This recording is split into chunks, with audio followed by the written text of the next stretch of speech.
And his son is also here.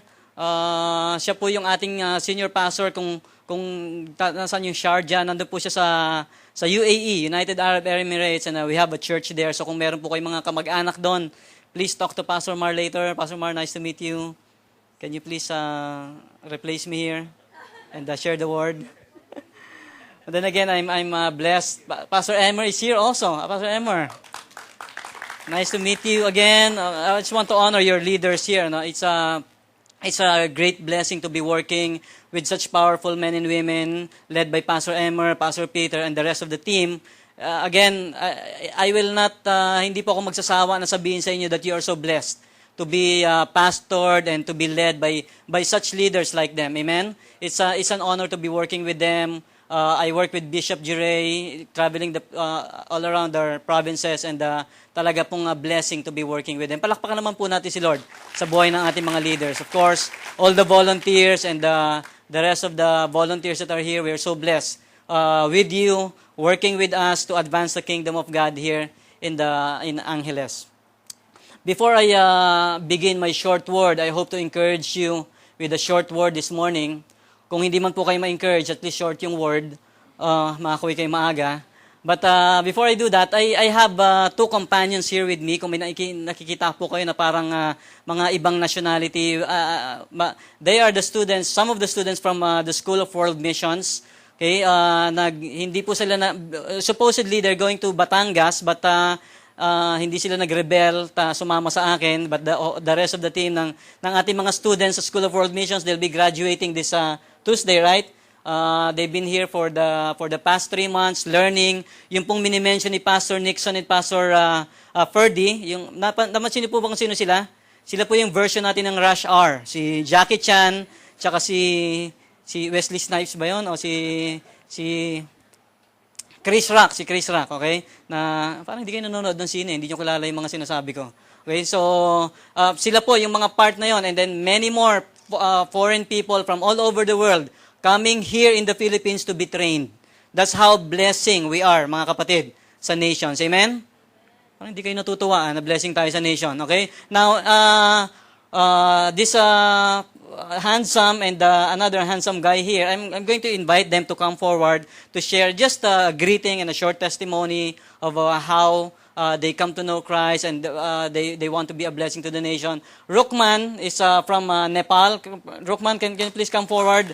Kung nakikita niyo po yung katawan niya, no, wag po kayong tatawid niya. Biglang, it is a Taekwondo national champion in Nepal. So, it's really famous in Nepal. And kahit nandito siya, kapag may mga Nepali na nakarinig sa kanya, they want to meet him. Okay? And then this other guy, this handsome bachelor, he's single.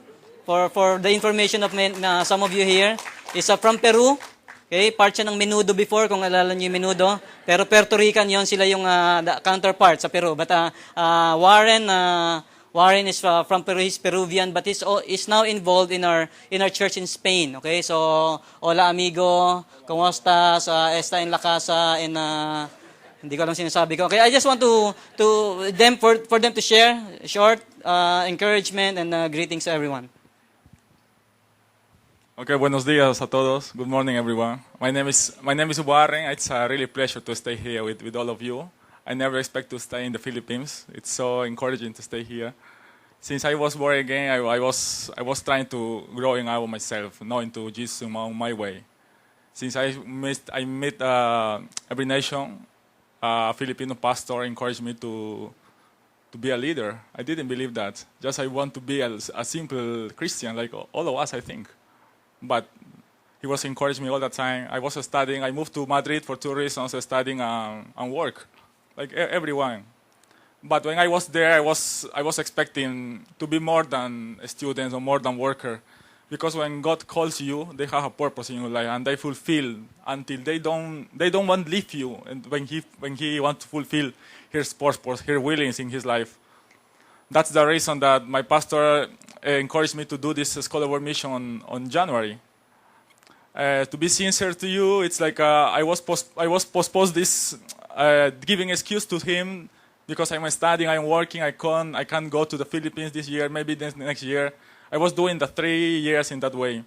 And suddenly the last January, he told me, this is your ticket to go to the Philippines. It depends on you guys. You have to go there. And really, like all of us, we are humans. We have many doubts in our minds. But since I arrived here, God's really it's a blessing to be here. Since I arrived to the building, when I give my step of faith in the building, it was so excellent. Everything excellent. Even staying here, it's so encouraging to stay here. I feel so fire in my heart to go back to Spain. When I go back to Spain, I'm going to work with the teenagers in a youth club because we have already a church ongoing there. It's so amazing. Thanks so much, Philippines, to open your doors for all of us, like foreigners. You are also family in Spain and in Peru. If you want to visit us, you are welcome since now. Thanks so much for everything. In Jesus' name. Thank you. Hello, good morning. Thank you. Good to see you, all of you. And Pastor Mark, thank you after a long time. Good to see you. And thank you for the Pastor June. And my name is Rukman, and I'm from Nepal. Actually, I'm grew up from Hindu family. And when I got saved, I was been 10 years like a refugee. Because when I accept Jesus Christ, and my fathers and my family did not allow me to stay with them. So I've been 10 years like a refugee. It is a very difficult and terrible time I had. But I never give up. But I'm always walk with God, and His faithful and grace always upon with me. Amen.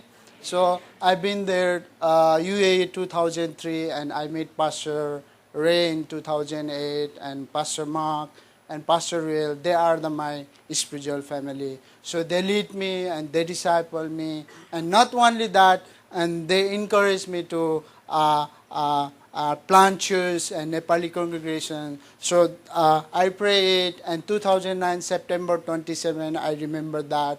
And that day we started to Nepali congregations from 3. So now we are almost 300 Nepalese believers in our members.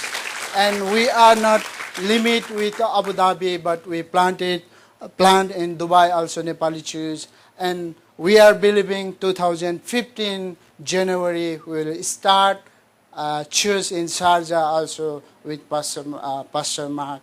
And they send me School of World Missions, and I learned many things about how to win nations and about the cultures and how to disciple nations and peoples. And I learned many things, and thank you very much for the Pastor Mark and Pastor A and Pastor Ruel.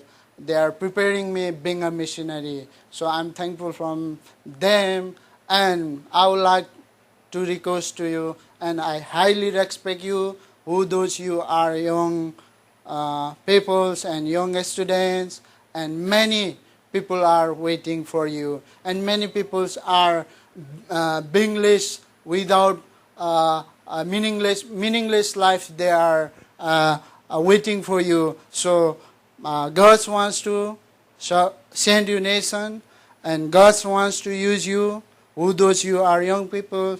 And I would like to request to you, join SWM 2015. If you want to be becoming a missionary, it will prepare you many things. Amen?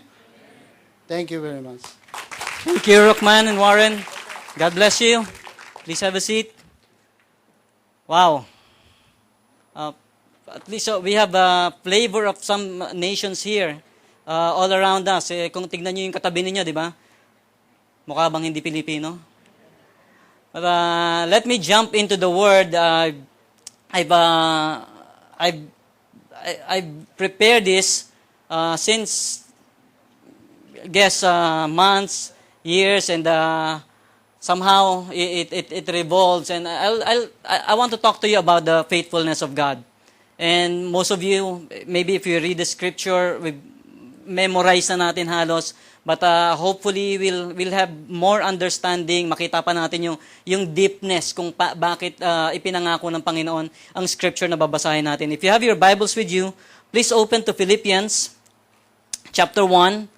We will start reading in verse 3. Philippians chapter 1 verse 3. We have a PowerPoint right there. Bible says, I thank my God every time I remember you. In all my prayers for all of you, I always pray with joy because of your partnership in the gospel, from the first day until now. Being confident of this, that He who began a good work in you. Sabay-sabay po natin banggitin. Ito, memorize natin at I'm sure favorite po natin itong verse na to.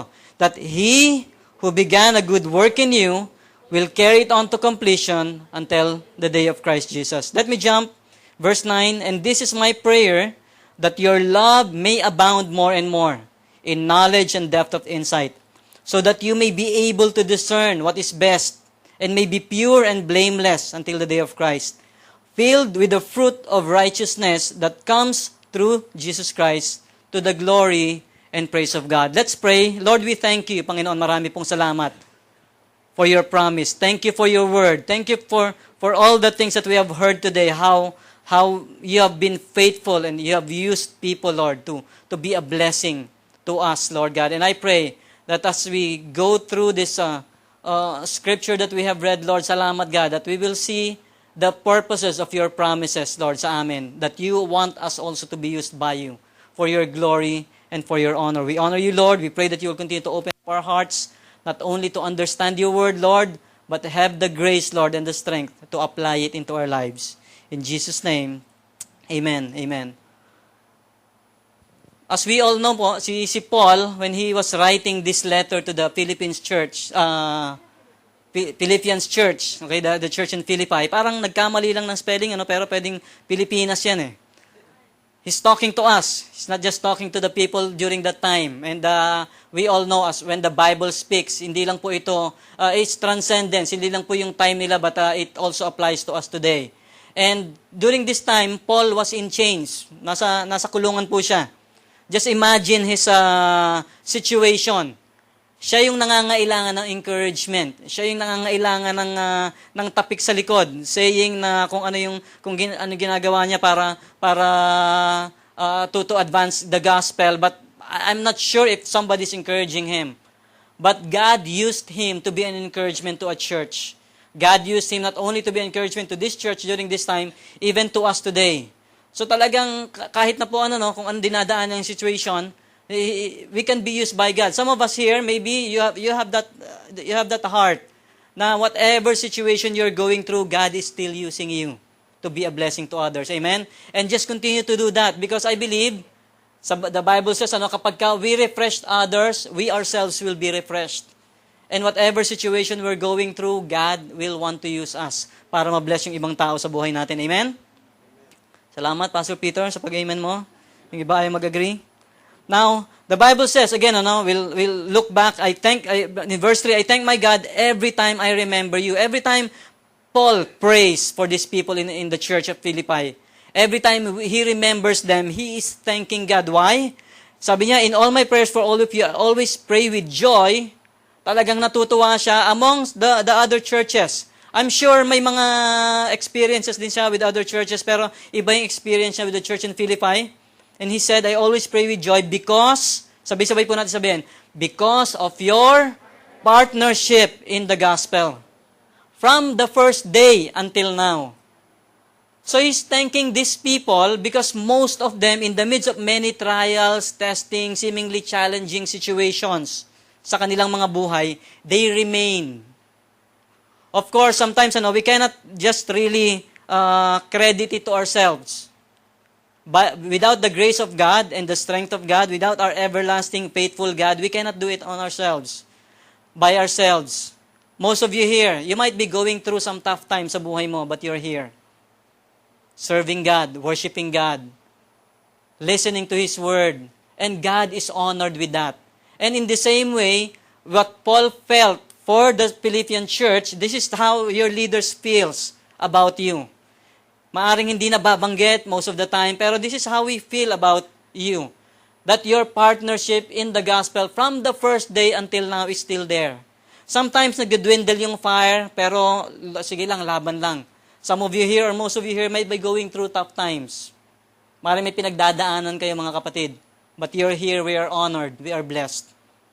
You are remaining in God in the midst of many circumstances. And that's how we feel about that. We are thankful We are so grateful for every one of you. Amen? Tapikin mo naman yung katabi mo, sabihin mo, salamat at nandito ka today. Huwag mong batukan, tapikin mo lang, okay? Really, we are. Because this church will not move on without you.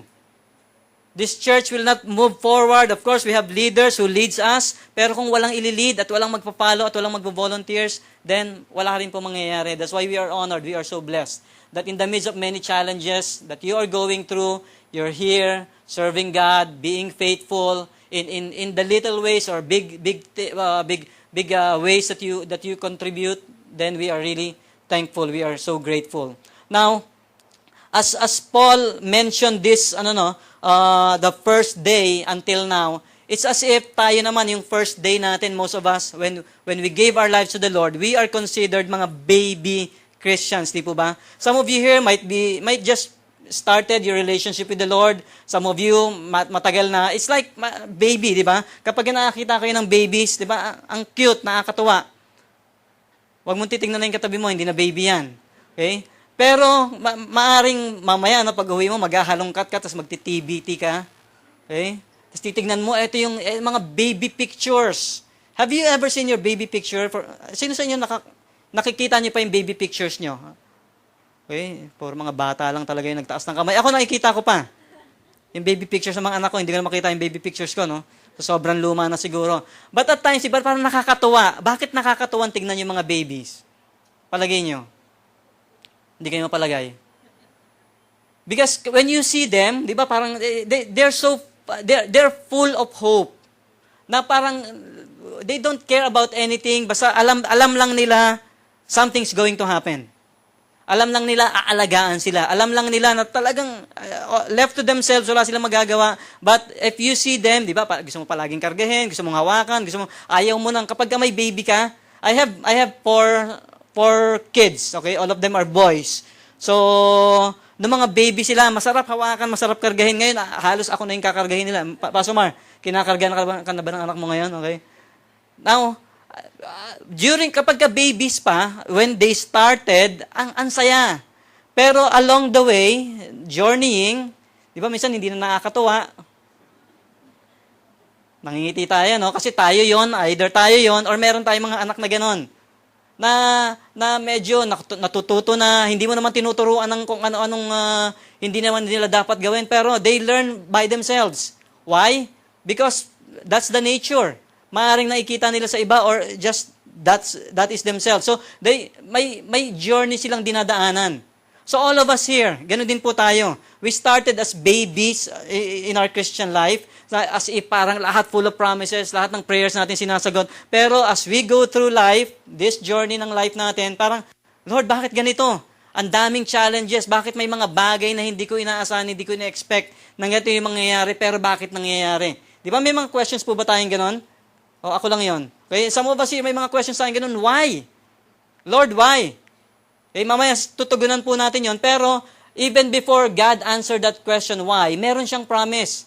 In Philippians chapter 1, verse 6, as we see this, Bible says, being confident, say confident. Say it with confidence, being confident of this.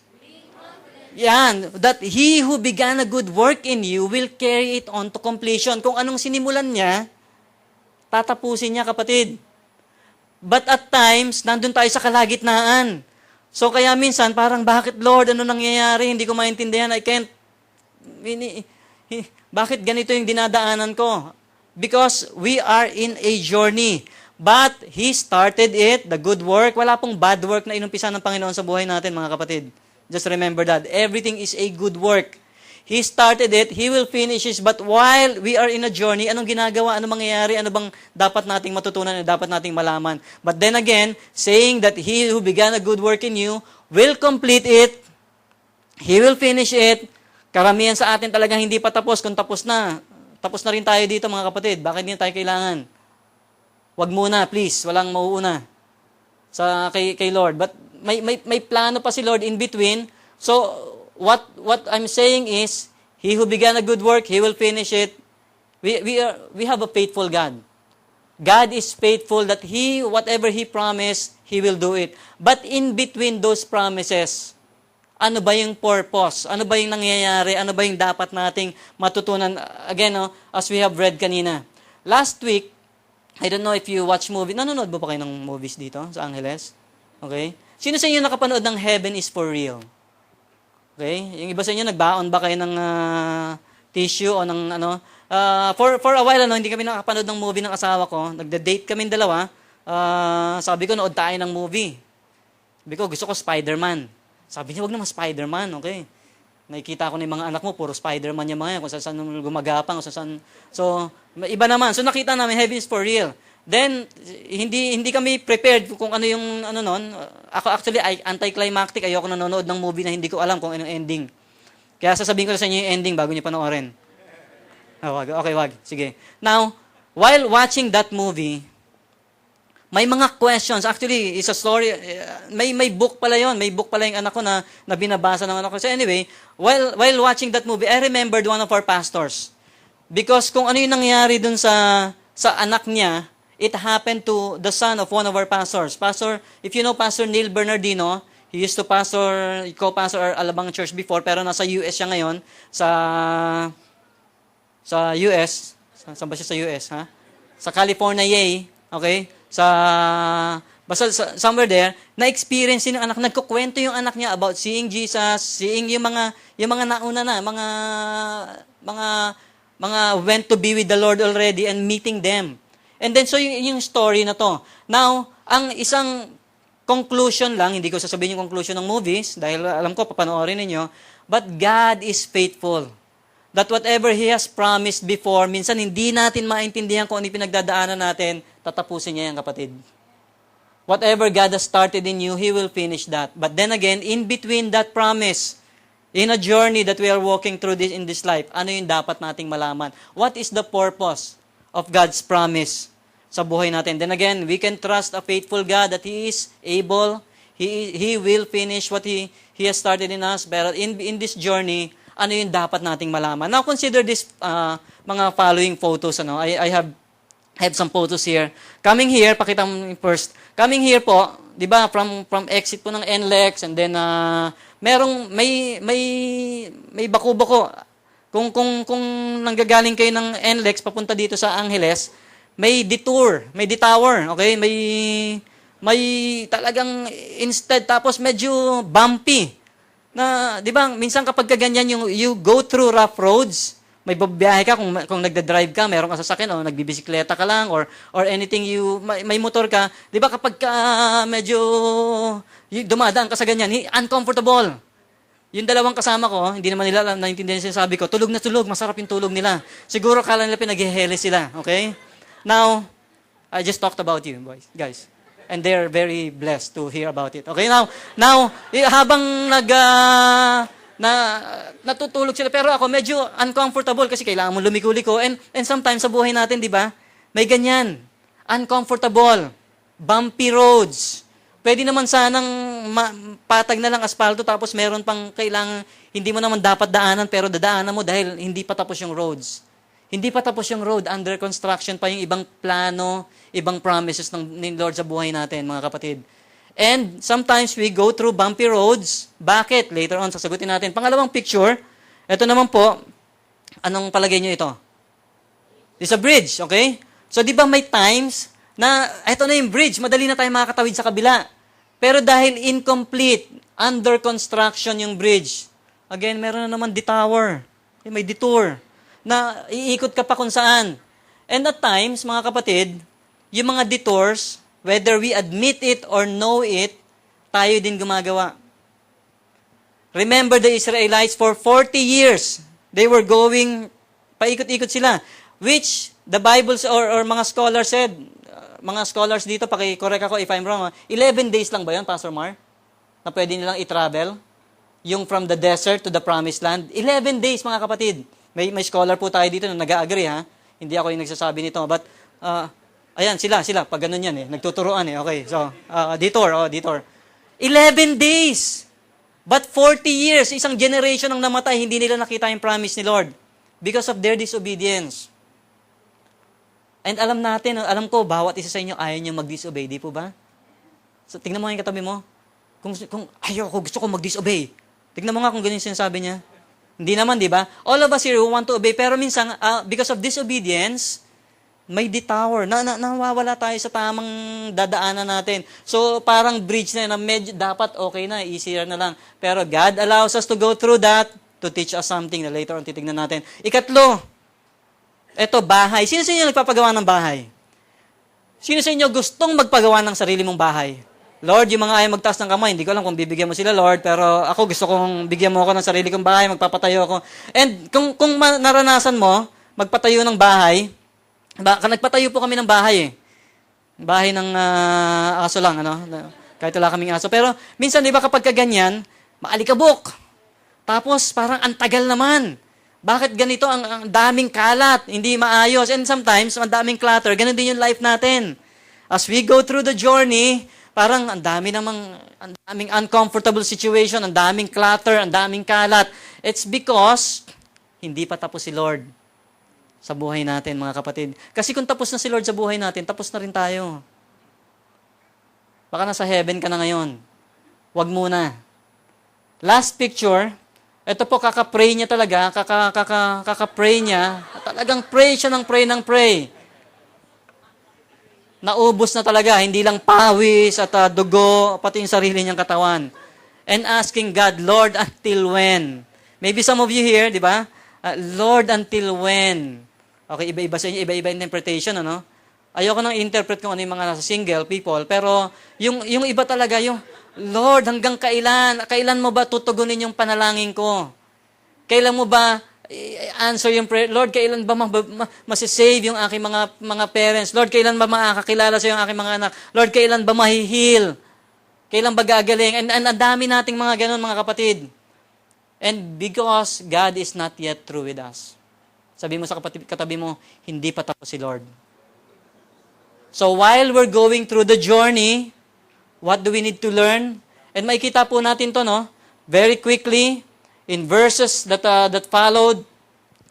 Again, in verse 9, this is where we end. I'll just share to you 3 things and then we will end this message.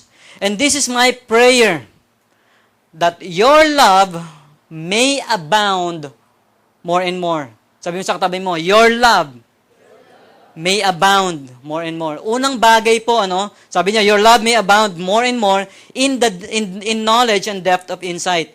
Now, unang bagay, gusto ng Panginoon na mangyari sa atin, yung pagmamahal daw po natin, mag-abound.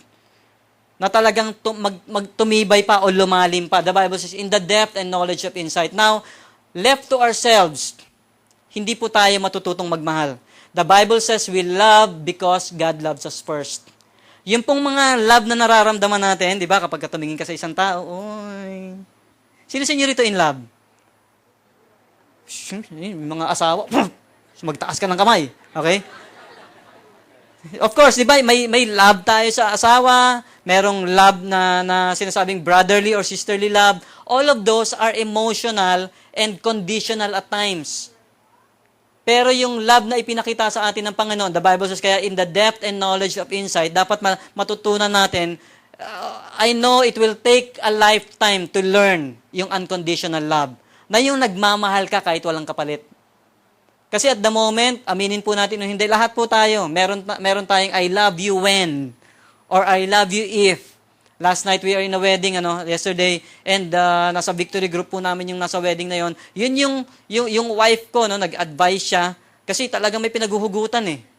Okay? Hindi ako pinag-advise kasi baka mabuko ako ba umamin. So anyway, sometimes ganun yung love, kahit na mag-asawa na, di ba? Yung ang dami po nating mga well-advanced in years. Ma'am, sir, we honor you for your dedication and passion, loving your husband and wives. But I'm sure, at times, meron pa rin tayong feeling na ganun. Hindi kita pagluluto kasi hindi ka naligo. Mga ganun na. May mga times na conditional. Pero si Lord, tinuturuan niya tayo ng unconditional love. Kasi madaling magmahal kapag kayong katapat mo o yung mamahalin mo, kamahal-mahal. Di po ba? Tignan mo yung katabi mo. Kamahal-mahal ba? Madali lang yan kapag ka nasa church, o kapatid, kaibigan, yung crush mo, o yung love mo, madaling mahalin yan. Paano kung dinala ka ni Lord sa isang lugar? O may dinala sa yung isang tao si Lord, itinabi sa iyo dyan, yung mga taong grasa, tinabi sa'yo. Yun yung sometimes the test of true love. Yung mga, that's why may mga tao na, di ba sa buhay natin, may mga tao na parang pinanganak lang para asarin ka. May mga ganun ba sa buhay mo? Hindi yung katabi mo, ha? Huwag mong titingnan yung katabi mo. Pero there are people in our lives at times, you may think, Lord, pinanganak ba to? Para, ito ba yung destiny na talaga sa buhay niya? Para lang sirain yung buhay ko, sirain yung araw ko. There are people like that. And that's how God is teaching us to love. Especially love those who are unlovable. Mga kapatid, yun yung tinuturo sa atin ng Panginoon. At again, at times, and even people na very close to us, at times, sila pa yung minsan, alam mong mahal mo naman, pero minsan ang hirap mahalin. Because of that wrong things, so maybe mga mistakes or sins that they commit sa atin. But the Bible says, love covers a multitude of sin. Na kahit na ano pang ginawa ng tao na yon, pwede nating patawarin.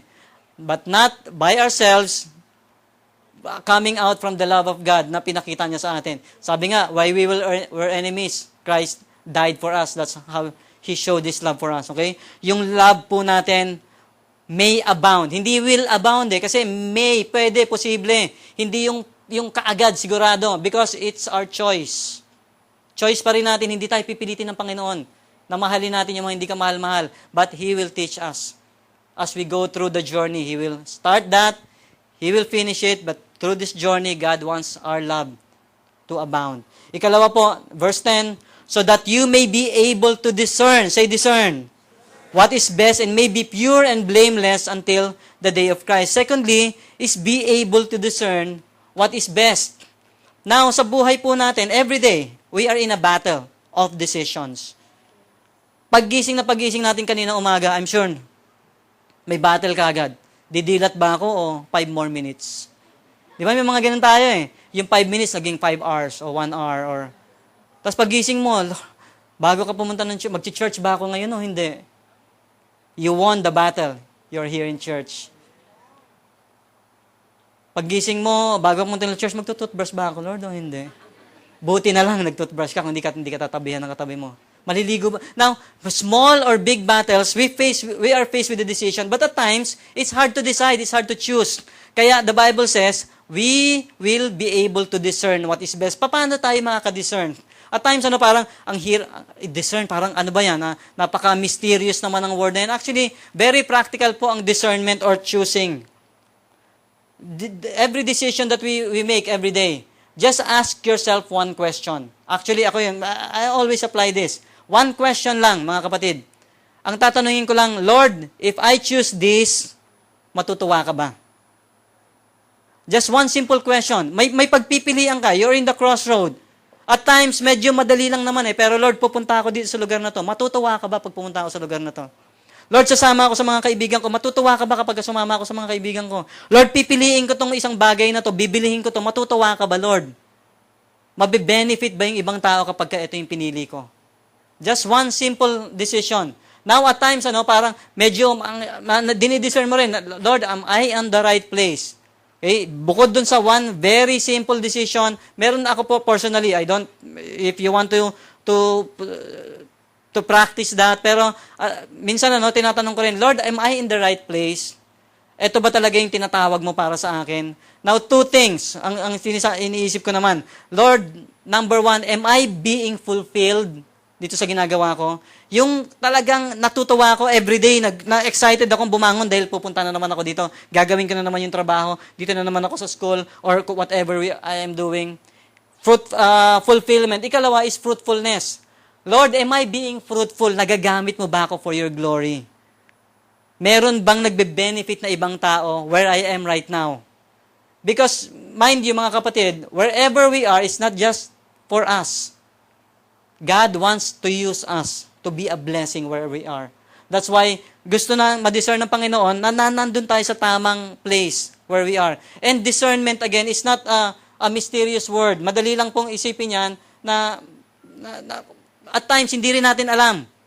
So, that's why kanina po ini-encourage tayo, be in a victory group kasi kapag ka may counsel, may mga ibang tao na mature in Christ, mature sa relationship ni Lord, tapos nag-a-ask tayo ng ideas, Not advice, pero their thoughts, their opinions, and sometimes nababalance natin lahat. So everyday mga kapatid, we practice that. Every day, either you decide on your own, discern, Lord, eto ba yung tama para sa akin? Will you be pleased? Lord, am I being fruitful?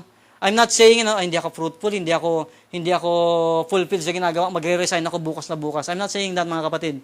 You ask God, Lord, saan ba talaga? Saan mo ako tinatawag? For me to be fruitful and to be fulfilled. Amen?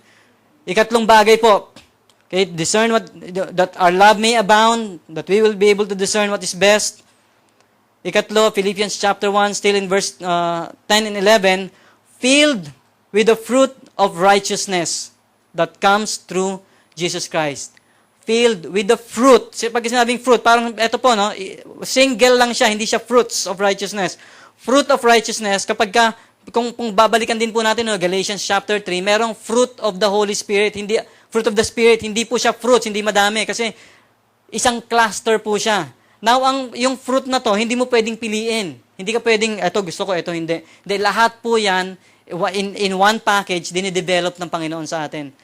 Ano ba yung fruit na pinag-uusapan natin? It's, again, yung attitude, character na binubuo sa atin ng Panginoon.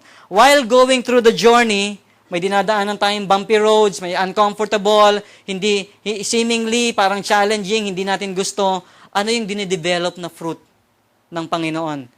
Again, I remember this song, na wag niyo na pong paawit sa akin, baka mag-uwian kayo. Pero merong isang song, old song, Christian song, sinasabi niya, instead of asking why it had happened, think of where it would lead you from here. Kasi minsan ang question natin, Lord, bakit? Hindi ko alam kung ako lang, pero ganun sometimes, Lord, bakit?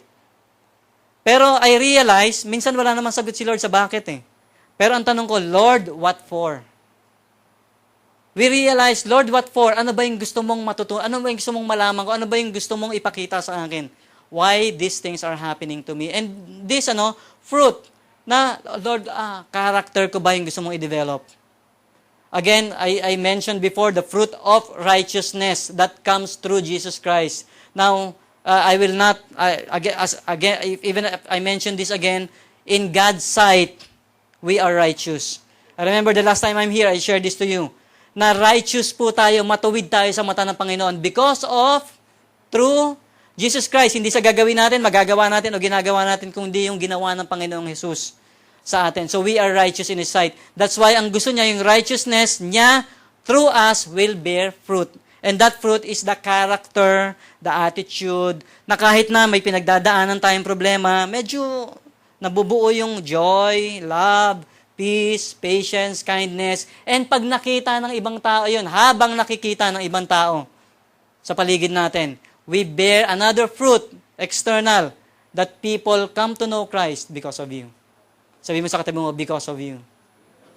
My life has changed. Thank you for, okay, wag na natin ulitin. But then again, dahil po sa atin mga kapatid, gagamitin tayo ng Panginoon. May promise si Lord, inumpisahan niya, tatapusin niya, but while going through this journey, God wants our love to abound. God wants us every day to discern. Hindi lang po ito major, even mga minor decision, piliin natin so that, sabi nga niya, we will be blameless. Na blameless in the sight of people, na lahat ng decision natin, we know na galing sa Panginoon. And then, we will bear the fruit of righteousness. Internally, mabago yung character natin, and externally, people will come to know Christ because of our lives. And what for? Again, ultimately, the Bible says, filled with the fruit of righteousness as comes through Jesus Christ to the glory and praise of God. Imagine this, lahat ng pinagdadaanan natin para sa benefit natin, mga kapatid. Mag-abound yung love natin, makapag-discern tayo, yung fruit of righteousness ma-develop sa atin, para sa benefit natin yon. But for the glory of God. Ultimately, siya yung mag-glorify sa buhay natin. And I believe, for all of us here, one way or the other, God is glorified in your life. Because of what you're going through, you stay faithful with that, kahit na challenging, kahit bumpy, kahit na uncomfortable. Yes, Lord, whatever it is that you want me to do, I'll do it. Now realizing, so that my love will abound, may abound more and more, so that I can discern, I'll be able to choose what is right, kung ano yung mga decisions ko every day, and that the fruit of righteousness, my character, my attitude will be changed, and people will be blessed through me. And this is all for your glory and honor. Amen? We serve a faithful God. He will complete whatever He has begun in our lives. Amen? Let's bow our heads. Lord, we honor you and thank you for your goodness. Salamat, Panginoon. Indeed, you are an everlasting God. You will remain. You never change. Thank you, Lord, for the worship team, Lord, ushering us to that song into your presence. Realizing that indeed you are a faithful God, Lord. Wala po kaming dapat ipangamba. We don't have to worry about our future. We don't have to worry, Panginoon, what this life will bring us. Because when we trust you, when we committed our lives to you, Lord, it's as if we threw our lives into a sure victory, into a sure fulfillment of your promise. Even what was said earlier, Lord, meron nga pong assurance, meron ng security in you. And God, we know that whatever you have begun, have started in us, will complete it. But Lord, sometimes, or most of the time, through the journey, we experience bumpy roads. We experience unfinished bridges. That's why we have detours in our lives. Sometimes, Panginoon, kagagawan din namin. But at times, you let us go through it to learn things. And Lord, I thank you for your people today, that in spite of the many things that they are going through, in spite of the many challenges and seemingly trials, hard situations, they're here, serving you, worshiping you, giving their all to you, Lord. Because I believe deep in their hearts, they trust you that you are a faithful God. But if you're here today, as we are praying, all heads bowed, all eyes closed, you are not giving up. Yes, you are not giving up. But somehow, medyo disappointing. And you need encouragement today. God wants to encourage you. God wants to assure you. God wants to speak to your heart today, encourage your hearts today, and affirm and secure and assure you that whatever you are going through, whatever He has started, He will still complete it. But He also wants our attitudes, our characters, our love, our decision-making to be made right with Him. And He wants to encourage your heart. Lord, I know you're not questioning why it's happening. Maybe your question now, Lord, where will it lead? Pero somehow, God, I'm down today. I'm discouraged today. I want to be encouraged. Whatever you're going through, just lift it up to the Lord and say, Lord, salamat, God. Salamat sa promise mo, Panginoon. Simula ngayon, I'm just lifting it up to you. Bahala ka dito, Panginoon. And thank you for your assurance that you will complete what you have begun in me. That you will fulfill your promise, Lord. However long it takes sometimes, Lord, na parang hindi ko makita yung future, but thank you that you know my future. You know the future of what I'm going through right now. Lord, I pray that you'll encourage your people today. If you're in any situation like that, just lift up your hands to the Lord. Just lift it up. Lord, say, Lord, inaangat ko sa iyo itong situation ko today. Bumpy roads, Lord, unfinished bridges, Panginoon, seemingly cluttered life. But Lord, thank you that you are faithful. You can put your hand down. Panginoon, marami pong salamat sa aming mga kapatid ngayon, Panginoon, nagpapakumbaba, nagangat ng kanilang mga kamay, saying they are in challenging, trying moments sa life nila, waiting for the promises to be fulfilled, but yet somehow it's not happening yet. I pray, Lord, that you encourage their hearts today. Panginoon, salamat, God, that you are assuring them that it will be done, Lord, in your time. But yet, again, as they go through, Lord, salamat that you are molding them, their characters, decision-making, so that they can continue to be a blessing to others. I pray that you encourage their hearts today, Lord. Assure them, Panginoon, that you are doing something in the midst of the things that they are going through, in the midst of the circumstances, Panginoon, that they are going through. Thank you, Lord. And for all of us here today, Panginoon, we thank you. We might not be experiencing anything, Lord. It's as if parang everything is okay. But when the time comes, Lord, that we'll go through challenges, we will remember what you have begun. Lord, you will fulfill. You will finish it. But Lord, let us be reminded that you are going to deal with our characters, our hearts, our decision making, because you want us to continue to be a blessing to others. Lord, we honor you, we bless you. In Jesus' name, amen.